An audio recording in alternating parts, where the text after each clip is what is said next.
E aí, pessoal? O edital para delegado da Polícia Civil de São Paulo tá na praça. E agora a contagem regressiva começou para valer.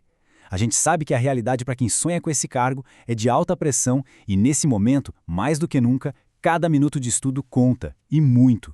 Pois é, essa é a pergunta que não quer calar na cabeça de milhares de candidatos. Essa sensação de urgência da reta final pode até paralisar um pouco, mas é exatamente agora que a estratégia certa supera o esforço bruto. Então, vamos mergulhar fundo nisso e descobrir como transformar toda essa pressão em aprovação. Olha, esse período é uma verdadeira corrida contra o tempo. Mas o segredo não é só estudar mais, é estudar de forma mais inteligente. O que muitas vezes separa quem passa de quem fica pelo caminho é justamente o método, a tática usada nessa fase tão crítica. O sucesso, a partir de agora, depende de um sistema. É isso mesmo, um sistema pensado para maximizar a retenção de todo o conteúdo e garantir um bom desempenho sob a pressão do dia da prova. É preciso ter um jeito de puxar da memória tudo aquilo que foi estudado meses atrás.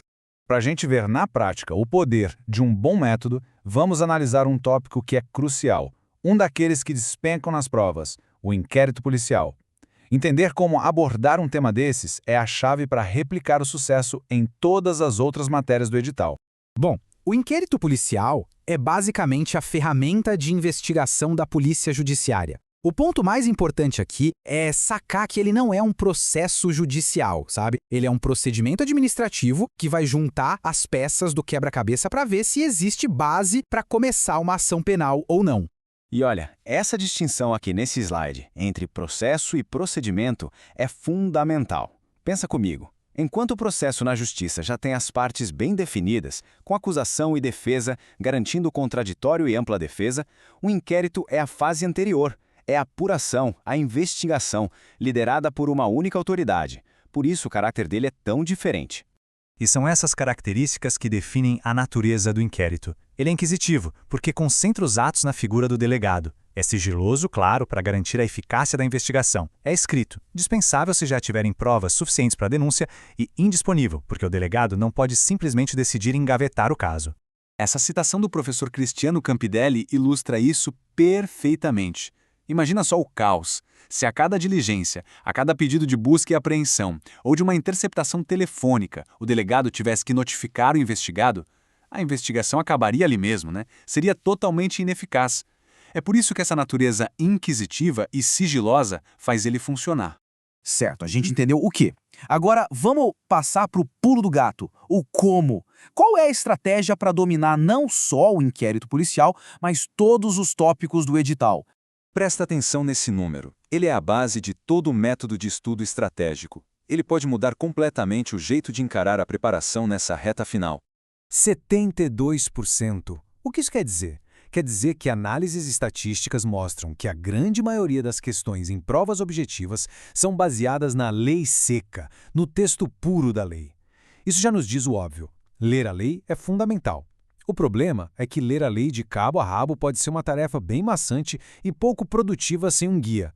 A questão não é só ler, é ler o que mais importa e do jeito certo. E é aqui que o método se materializa no dia a dia. O estudo é dividido em 3 etapas. Primeiro, a motivação, que te mostra por que aquele tema sempre cai na prova. Segundo, pílulas de doutrina, com aqueles conceitos essenciais bem resumidinhos. E terceiro, a leitura direcionada dos artigos de lei mais importantes que já vêm destacados. É como ter um GPS para o seu estudo.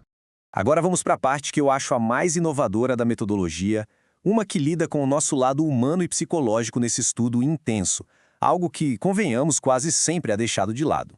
É muito importante reconhecer o tamanho do desafio mental e emocional. A jornada do concurseiro é solitária, é cheia de pressão por todos os lados. Cuidar desse aspecto é tão crucial quanto revisar a matéria. E a ferramenta para isso é o que a gente chama de caderno de erros. A ideia é simples, mas o poder dela é gigantesco. É um instrumento que transforma as próprias falhas em uma revisão final totalmente personalizada e de altíssimo impacto. O processo é super direto. Errou uma questão? O primeiro passo é entender por que o erro aconteceu. Foi uma confusão de conceitos? Esqueceu um detalhe? Depois, em uma única frase, anota-se a informação correta. Esse caderno se torna o material de revisão mais valioso de todos, porque ele é focado exatamente nas suas dificuldades. Então, beleza. Como é que a gente junta tudo isso num plano concreto gerenciável? Vamos ver agora como a estratégia se desdobra numa jornada diária, factível, até o dia da prova. Esse slide mostra como um conteúdo gigantesco pode virar uma tarefa diária totalmente realizável. O cronograma combina matérias de maior peso com as de menor peso, inclui um dia para fazer uma bateria de questões e, o mais importante, reserva o 7º dia para revisar o caderno de erros e descansar. É um dia perfeito entre disciplina, estratégia e, claro, autocuidado. A mensagem final é esta: a reta final não precisa ser só uma fonte de ansiedade. Com um método que une estudo focado, análise de dados e uma ferramenta inteligente para aprender com as próprias falhas, o caminho até a aprovação fica muito, mas muito mais claro e possível.